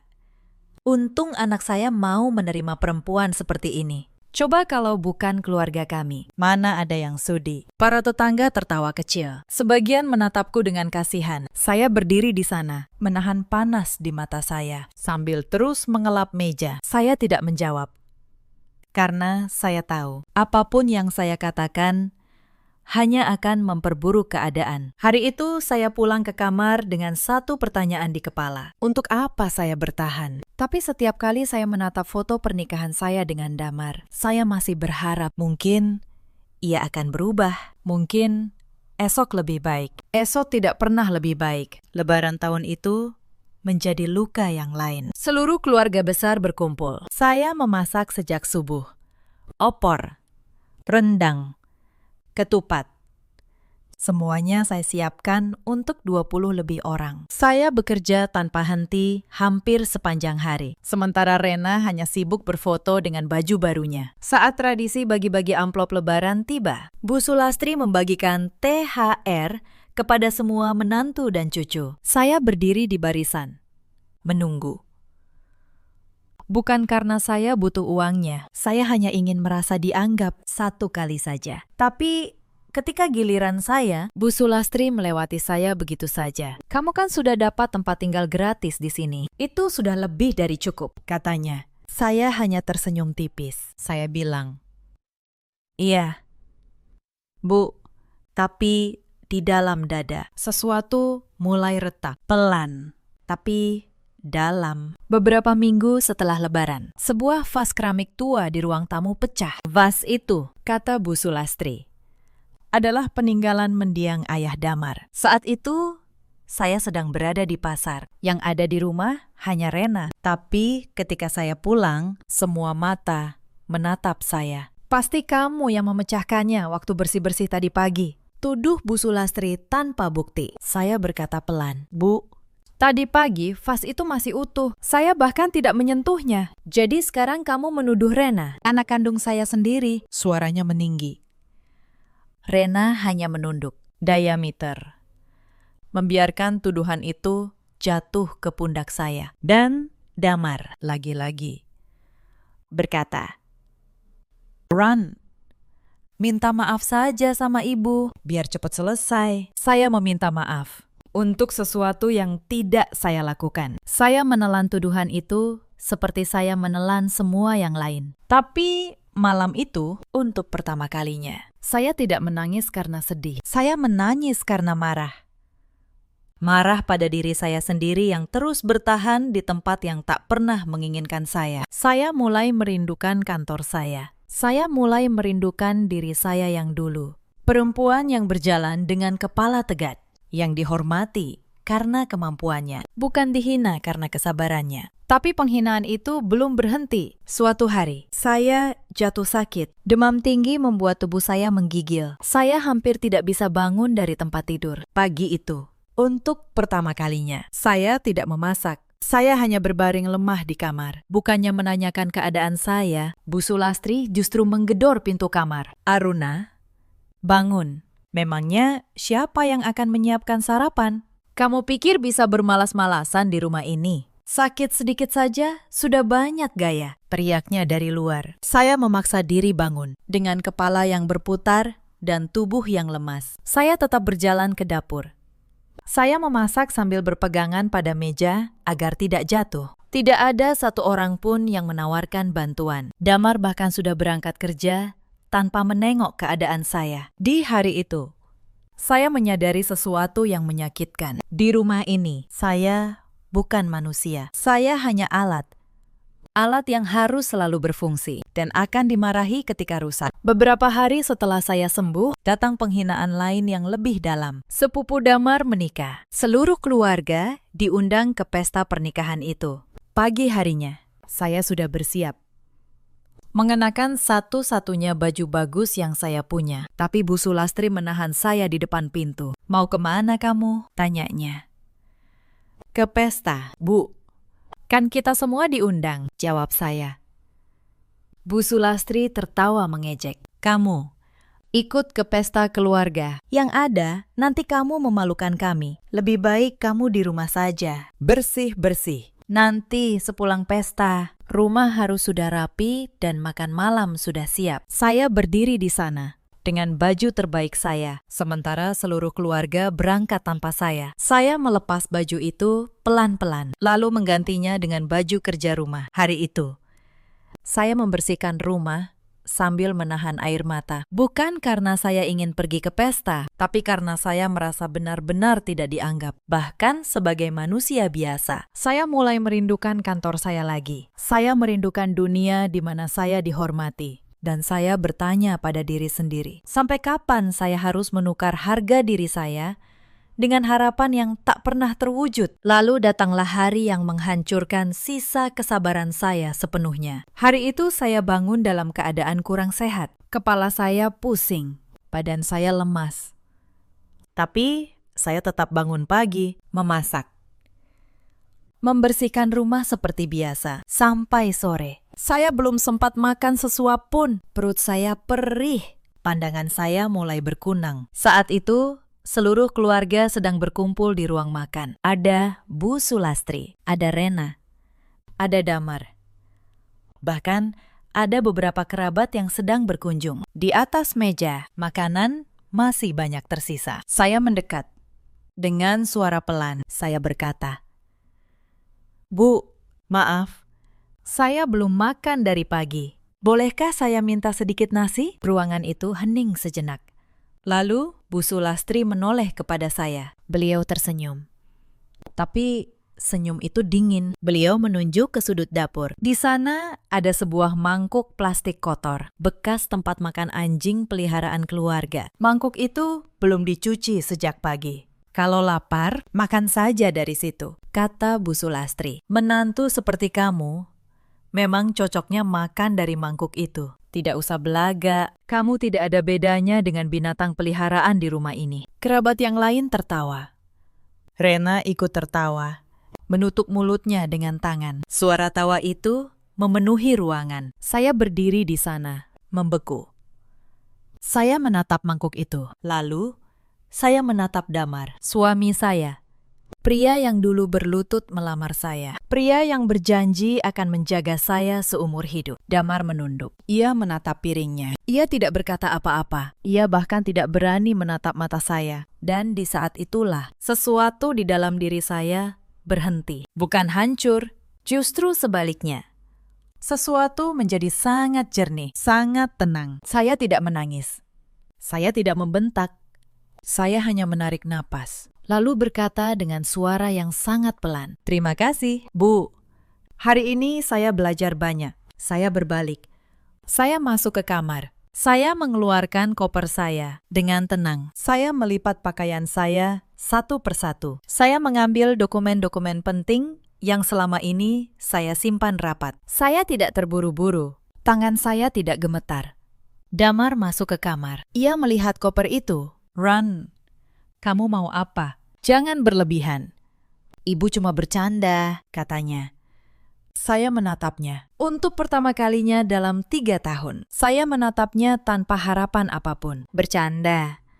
Ulang saya pelan. Kamu menyebut itu bercanda. Mas, sementara kamu duduk diam, menontonku diperlakukan seperti anjing. Sepanjang 3 tahun ini, kamu selalu memilih diam. Sekarang giliranku yang memilih. Saya menutup koper. Saya berjalan keluar kamar. Bu Sulastri masih duduk di ruang makan dengan senyum kemenangan di wajahnya. Beliau mengira saya akan kembali seperti dulu.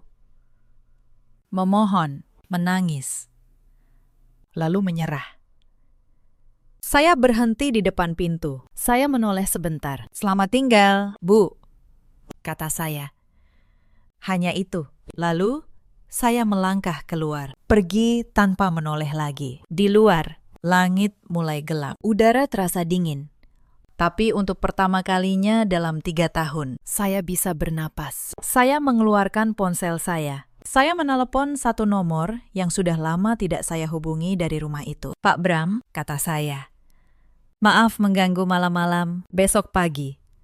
Tolong siapkan semua berkas pertemuan itu. Saya akan hadir sendiri. Di seberang telepon, suara pria tua yang sudah puluhan tahun menjadi pengacara keluarga saya menjawab dengan penuh hormat. Baik.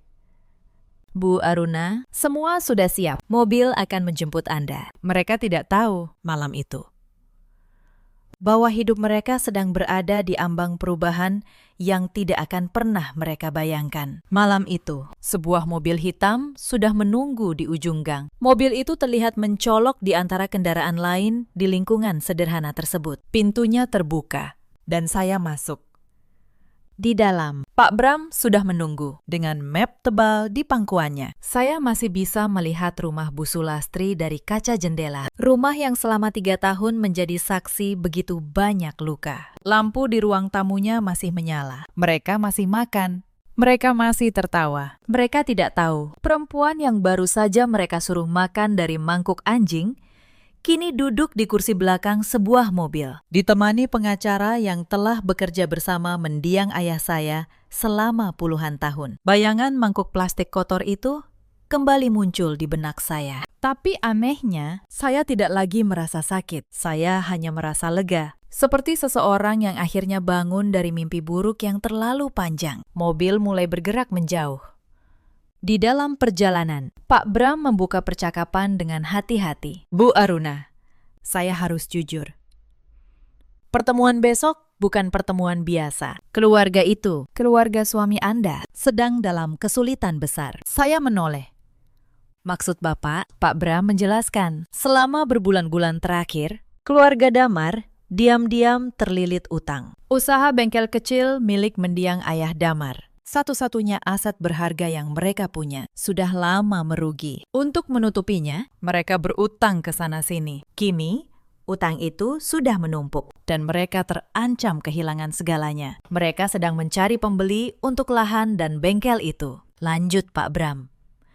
Dan kebetulan, yang luar biasa, Bu, perusahaan yang mereka hubungi untuk membeli aset itu adalah perusahaan Anda. Tentu saja, mereka tidak tahu siapa pemilik perusahaan itu sebenarnya. Saya terdiam beberapa saat. Selama 3 tahun, saya menyembunyikan siapa diri saya. Saya membiarkan mereka memandang rendah perempuan sederhana yang mereka kira tidak punya apa-apa. Dan kini, takdir membawa saya kembali. Bukan sebagai menantu yang memohon, melainkan sebagai pihak yang memegang masa depan mereka di tangan saya. Besok, kata Pak Bram pelan, Anda yang akan memimpin pertemuan itu. Sebagai direktur utama, saya menatap keluar jendela.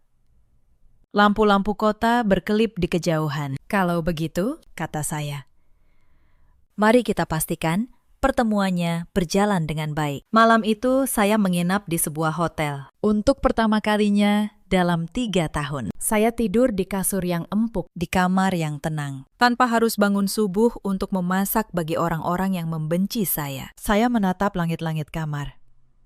Dan saya menyadari sesuatu. Saya tidak merencanakan balas dendam. Saya tidak pernah berniat menghancurkan siapapun. Yang terjadi besok bukanlah perbuatan saya. Itu adalah buah dari perbuatan mereka sendiri, yang kini matang pada waktunya. Sementara itu, di rumah yang baru saja saya tinggalkan, malam berjalan seperti biasa. Bu Sulastri menceritakan kepada kerabatnya betapa kurang ajarnya menantu yang pergi begitu saja. Rena menimpali bahwa saya pasti akan kembali dalam beberapa hari. Karena kemana lagi? Perempuan seperti saya bisa pergi. Damar duduk diam di sudut ruangan. Hanya ia yang merasa ada sesuatu yang berbeda malam itu. Tapi bahkan ia pun tidak tahu seberapa besar perbedaan itu. Mereka tidur dengan tenang malam itu. Tidak satu pun dari mereka tahu. Esok pagi adalah hari ketika seluruh kebenaran akan terbuka. Keesokan paginya, langit cerah. Pertemuan dijadwalkan berlangsung di rumah Bu Sulastri.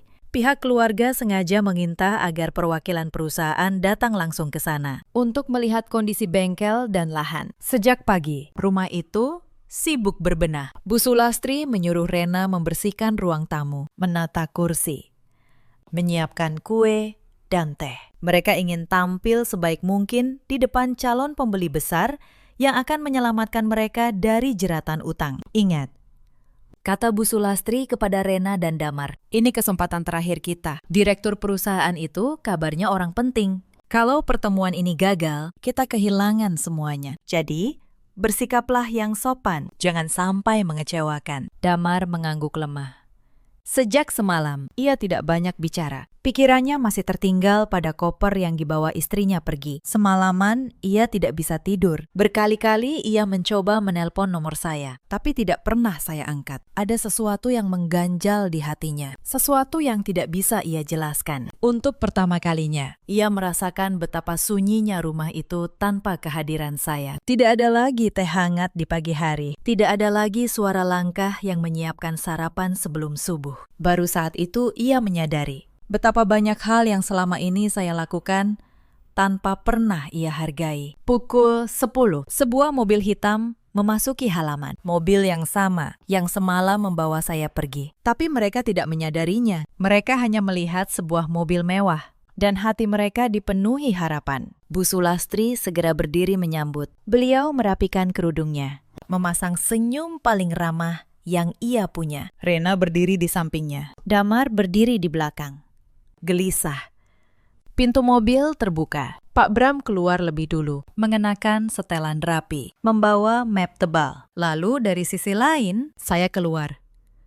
Saya mengenakan setelan kerja berwarna gelap. Rambut saya tertata rapi. Saya berjalan tegak, dengan langkah yang sama sekali berbeda dari perempuan lelah yang biasa mereka lihat di dapur. Saat saya melangkah masuk ke halaman, senyum di wajah Bu Sulastri perlahan membeku. Mata beliau membelalak, mulutnya terbuka, tapi tidak ada suara yang keluar. Rena menjatuhkan nampan teh yang sedang dipegangnya. Gelas-gelas pecah berserakan di lantai. Damar berdiri terpaku, wajahnya pucat pasi.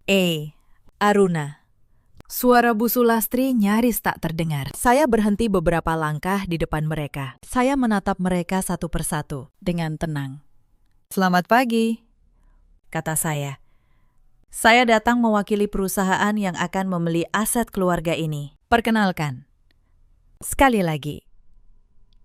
Untuk yang belum tahu, nama saya Aruna Wijaya, Direktur Utama perusahaan itu. Pak Bram membuka mapnya.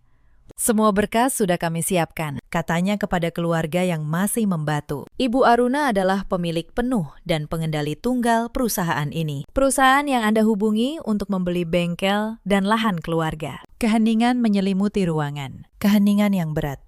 Mencekam. Bu Sulastri terhuyung. Beliau meraih sandaran kursi. Lalu perlahan jatuh terduduk. Wajahnya yang tadinya penuh harapan kini berubah menjadi ketakutan. Tidak mungkin, gumamnya. Kamu cuma menantu. Kamu cuma apa, Bu? Tanya saya pelan. Cuma menantu yang ibu suruh makan dari mangkuk anjing kemarin sore. Cuma perempuan yang ibu kira tidak punya apa-apa. Bu Sulastri tidak bisa menjawab. Tubuhnya gemetar. Saya tidak berteriak. Saya tidak mempermalukan mereka dengan kata-kata kasar. Saya hanya duduk di kursi yang sudah disiapkan. Dan saya berbicara dengan suara yang tenang. Justru ketenangan itulah yang membuat setiap kata terasa berat. Selama 3 tahun, kata saya tinggal di rumah ini sebagai menantu. Saya memasak. Saya mencuci. Saya membersihkan. Saya melayani. Saya melakukan semuanya dengan tulus. Saya tidak pernah meminta dihormati karena harta. Saya hanya ingin dihargai sebagai manusia. Tapi yang saya terima adalah hinaan setiap hari. Tanpa henti, saya menoleh kepada Damar. Dan kamu, Mas? Suami saya, setiap kali aku diinjak, kamu memilih diam. Kamu pikir diam itu menjaga kedamaian, padahal diammu adalah izin bagi mereka untuk terus melukaiku. Damar menunduk. Matanya berkaca-kaca. Run, maafkan aku. Suaranya pecah.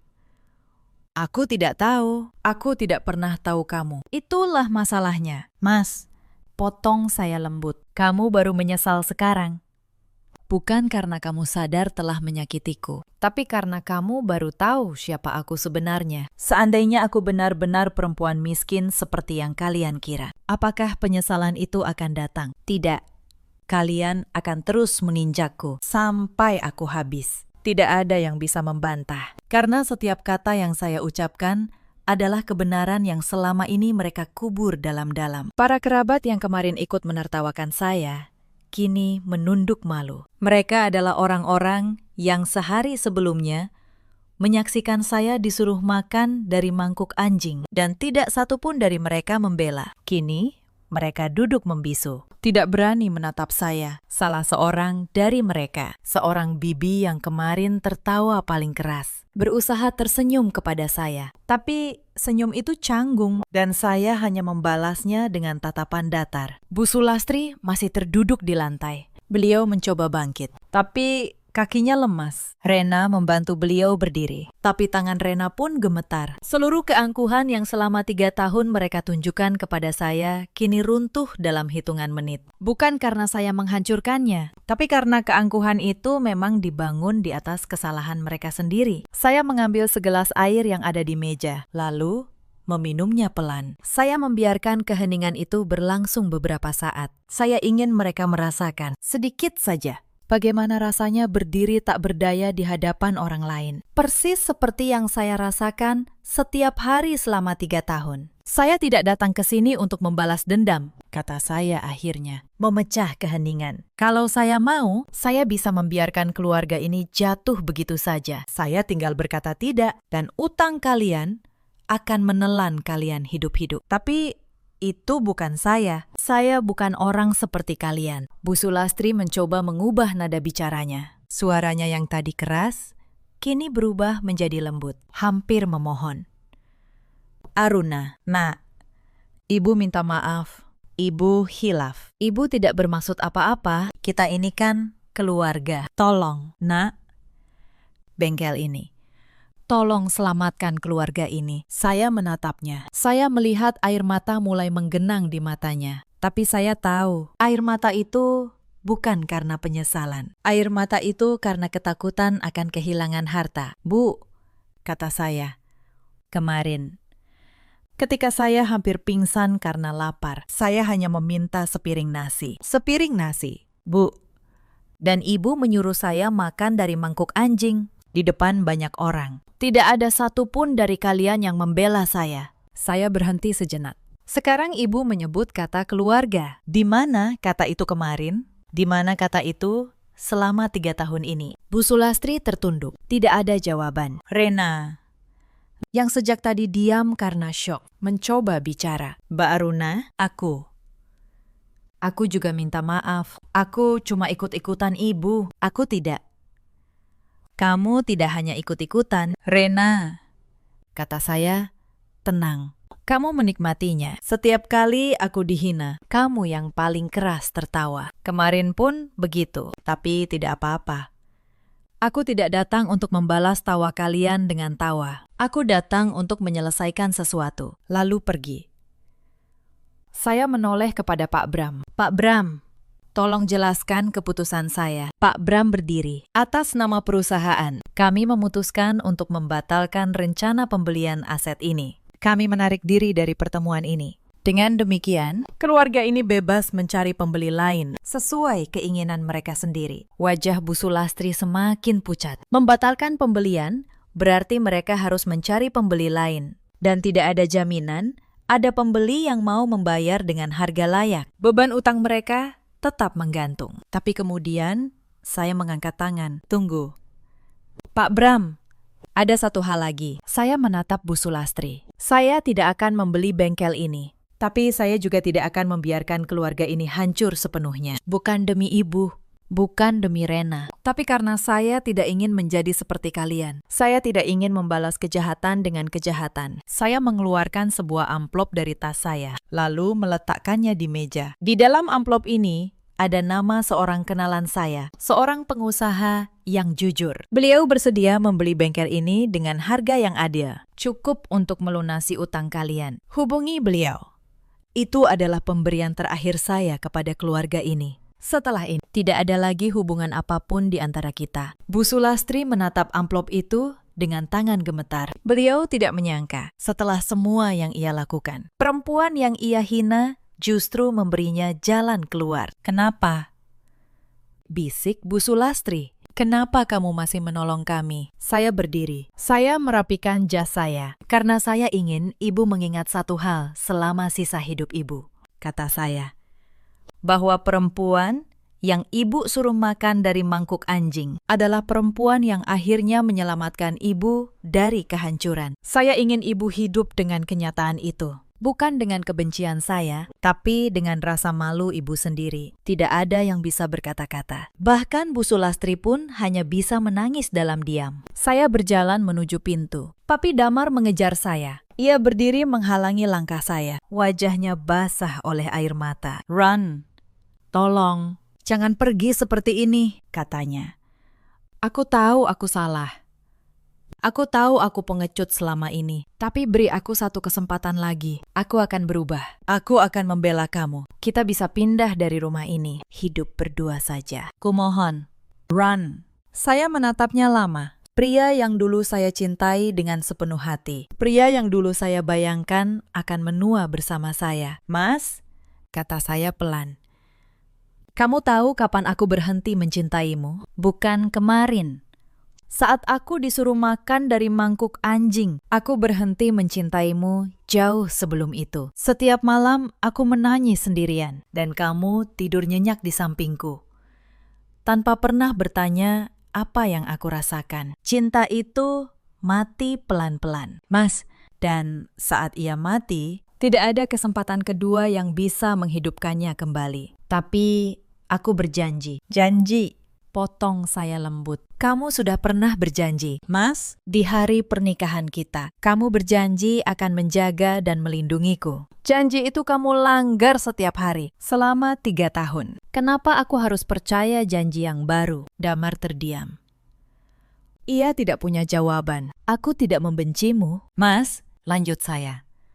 Aku hanya sudah selesai. Berkas perceraian akan dikirim oleh pengacaraku dalam beberapa hari. Aku harap kamu menandatanganinya tanpa membuatnya sulit. Itu permintaan terakhirku. Saya melangkah melewatinya. Kali ini, ia tidak menghalangi. Ia hanya berdiri, membiarkan saya pergi. Sama seperti dulu, ia membiarkan saya disakiti. Bedanya, kali ini, yang ia biarkan pergi adalah satu-satunya orang yang benar-benar mencintainya. Saya keluar dari rumah itu. Langit di luar cerah dan udara terasa segar. Saya menarik napas dalam-dalam. Pak Bram membuka pintu mobil untuk saya. Sebelum masuk, saya menoleh sekali lagi ke arah rumah yang selama 3 tahun menjadi penjara bagi harga diri saya. Bu Sulastri berdiri di ambang pintu, memandangi saya dengan tatapan kosong. Rena di belakangnya, menunduk.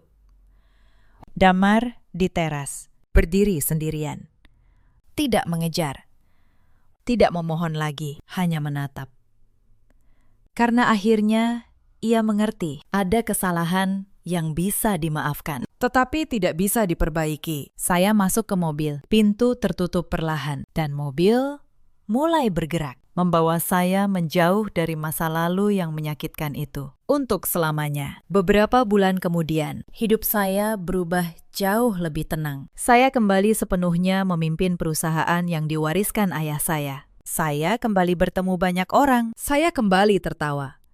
Saya kembali menjalani hidup tanpa rasa takut harus dihina setiap pagi. Untuk pertama kalinya dalam bertahun-tahun, saya bangun bukan untuk melayani orang yang membenci saya, tapi untuk menjalani hidup yang saya pilih sendiri. Perceraian saya dengan Damar berjalan tanpa banyak perlawanan. Ia menandatangani berkas itu dengan tangan gemetar, tanpa menuntut apapun. Mungkin itu satu-satunya hal benar yang ia lakukan untuk saya. Setelah 3 tahun yang penuh kesalahan, hari-hari saya kembali terisi oleh hal-hal yang dulu saya cintai. Setiap pagi, saya berangkat ke kantor dengan langkah yang ringan. Para karyawan menyambut saya dengan hormat dan kehangatan yang tulus. Di ruang rapat, suara saya kembali didengar. Keputusan saya kembali dihargai. Saya menyadari betapa selama 3 tahun, saya telah membiarkan diri saya menjadi bayangan. Padahal saya selalu punya kekuatan untuk berdiri tegak. Di waktu luang, saya mulai melakukan hal-hal kecil yang membuat saya bahagia. Saya kembali membaca buku. Saya berjalan-jalan di taman tanpa harus terburu-buru pulang memasak. Saya bertemu teman-teman lama yang dulu sempat saya jauhi karena malu dengan keadaan rumah tangga saya. Perlahan, potongan-potongan diri saya yang sempat hilang kembali utuh. Saya mendengar kabar tentang keluarga itu dari Pak Bram sesekali. Bengkel mereka akhirnya terjual kepada pengusaha yang saya rekomendasikan. Utang mereka lunas. Mereka selamat dari kehancuran finansial. Tapi rumah tangga mereka tidak pernah lagi sama. Bu Sulastri, kata orang, menjadi jauh lebih pendiam. Beliau jarang keluar rumah. Mungkin malu, mungkin menyesal. Rena pindah ke kota lain. Dan Damar, ia hidup sendirian di rumah yang dulu penuh tawa yang menyakitkan itu. Suatu hari, Bu Sulastri datang menemui saya. Beliau menunggu lama di lobi kantor. Sampai akhirnya saya bersedia menemuinya. Beliau terlihat jauh lebih tua dari terakhir kali saya melihatnya. Punggungnya membungkuk, matanya sayu. Aruna, katanya dengan suara serak. Ibu datang bukan untuk meminta apa-apa. Ibu hanya ingin minta maaf. Sungguh-sungguh minta maaf. Ibu menyesal. Nak, setiap malam ibu teringat apa yang ibu lakukan padamu. Ibu tidak bisa tidur. Saya memandang beliau cukup lama. Lalu saya berkata, saya memaafkan ibu. Wajah Bu Sulastri menunjukkan kelegaan. Tapi saya melanjutkan, saya memaafkan ibu. Bukan karena ibu pantas dimaafkan, tapi karena saya tidak ingin membawa kebencian itu seumur hidup saya. Kebencian hanya akan membuat hidup saya berat. Saya memaafkan ibu demi diri saya sendiri, bukan demi ibu. Bu Sulastri mengangguk, air matanya mengalir. Tapi, Bu, kata saya, memaafkan tidak berarti melupakan, dan tidak berarti membuka kembali pintu yang sudah saya tutup. Saya memaafkan ibu, tapi saya tidak akan kembali, tidak akan pernah. Sebelum benar-benar pergi, Bu Sulastri berhenti sejenak di depan pintu. Beliau menoleh, seakan ingin berkata sesuatu lagi. Tapi kemudian beliau hanya menunduk dan berkata lirih, kamu menantu terbaik yang pernah ibu miliki, dan ibu menyia-nyiakanmu. Saya tidak menjawab. Karena pengakuan itu, sejujur apapun, datang terlalu terlambat untuk mengubah apapun. Ada hal-hal yang sekali rusak, tidak akan pernah bisa diperbaiki lagi oleh kata-kata. Beliau pergi dengan langkah pelan. Saya menatap punggungnya yang membungkuk hingga menghilang di balik pintu. Saya tidak merasa puas. Saya juga tidak merasa menang. Saya hanya merasa akhirnya semuanya selesai. Suatu sore, saya berdiri di depan jendela ruang kerja saya, di lantai paling atas gedung perusahaan. Matahari perlahan tenggelam di balik gedung-gedung kota. Pemandangan itu begitu indah. Saya tersenyum.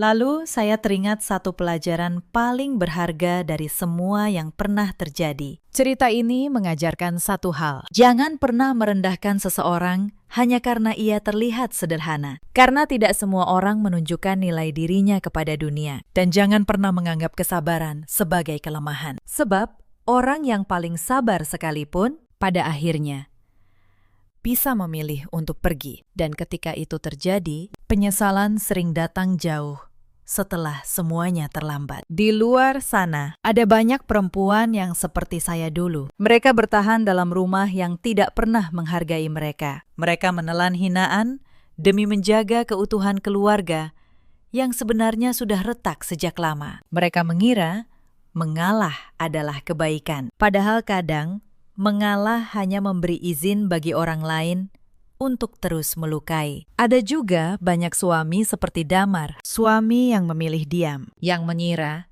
diam itu menjaga kedamaian. Padahal diam, mereka adalah pengkhianatan yang paling menyakitkan. Karena luka yang ditorehkan orang asing masih bisa dimengerti. Tapi luka yang dibiarkan oleh orang yang seharusnya melindungi kita, itu yang paling dalam. Dan ada pula para ibu mertua seperti Bu Sulastri, yang mengira kekuasaan di dalam rumah membuat mereka berhak menginjak siapapun yang lemah. Mereka lupa bahwa roda kehidupan selalu berputar, bahwa orang yang hari ini mereka hina bisa jadi adalah orang yang esok hari memegang nasib mereka. Saya menghembuskan napas panjang. Saya menatap langit yang mulai berubah keemasan. Untuk pertama kalinya setelah bertahun-tahun, saya merasa benar-benar pulang. Bukan pulang ke sebuah rumah, tapi pulang kepada diri saya sendiri. Akhirnya, saya sadar. Pergi bukan berarti kalah. Kadang, pergi adalah satu-satunya cara untuk menyelamatkan diri dari orang-orang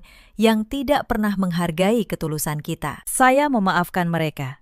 Tetapi saya tidak kembali, karena harga diri yang sudah terlalu lama diinjak, pantas untuk dijaga dengan keberanian. Itulah kisah saya, sebuah pengingat bahwa kesederhanaan bukanlah kelemahan, dan kesabaran bukanlah sesuatu yang tak berbatas. Dalam hidup, kita selalu punya pilihan. Pilihan untuk bertahan, atau pilihan untuk pergi dan menyelamatkan diri. Apapun pilihan kalian, semoga kalian tidak pernah kehilangan harga diri kalian sendiri. Bagaimana menurut kalian? Apakah keputusan saya untuk pergi sudah tepat? Ceritakan pendapat dan kisah kalian di kolom komentar. Terima kasih sudah menemani saya sampai akhir. Sampai jumpa di cerita berikutnya.